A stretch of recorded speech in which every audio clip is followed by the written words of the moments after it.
Sa ano, ngayong college, wala pa naman ako na-encounter na. Nung second year pa lang ako naging officially girl lalo.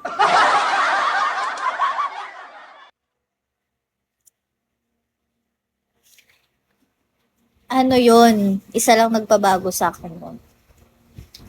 Si Anes na may tatets. Tatets, alam niyo na yon. May tato. Kaso na-disappoint din ako sa kanya. Hi, Jor, guys. Kasi, di ba, crush-crush ko na siya noon. Tapos nalaman ko, may GF siya. Pero kahit ganun, kinakrush ko pa din siya. Paghanga lang naman. Nalaman ko nag-cheat siya. Sabi ko, dun pa lang sa ano, nag-cheat ka. Lalaki. Yun yung nagigits kwento. Ay, nako. Tignan na natin. Oo.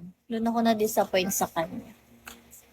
Ang tattoo niya dito sa may, sa ganto. Continue.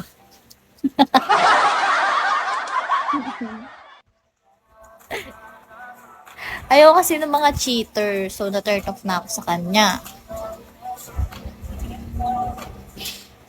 Basta nakikita ko lang siya nagbabasketball. Tapos, pag ano, nahawakan mo tattoo.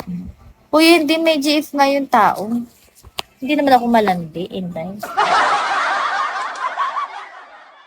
Hagan tingin lang ako. Once a cheater, always a cheater. True. Iba naman yung paghanga sa ano. Hindi ako mang-aagaw. Pero kung tutuusin, kaya ko namang agawin yan. Tiyan.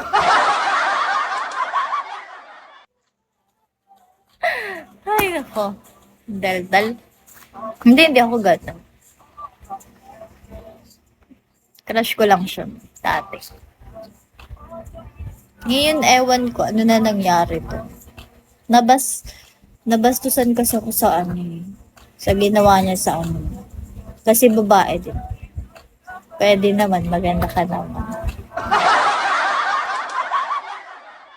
Sa ganda ba yan? Kaya, never ko yung gagawin. Hindi standard ko ang mag-agaw. Gusto ko akong priority.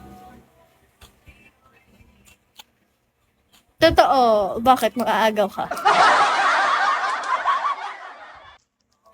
Daming lalaki dyan eh. Kaya kayo, pag iniwan kayo, isipin nyo madaming babae pa siya. Malay nyo, nasa harapan nyo na pala. Pinapanood nyo ngayon. Madami kami available. Oh, ay,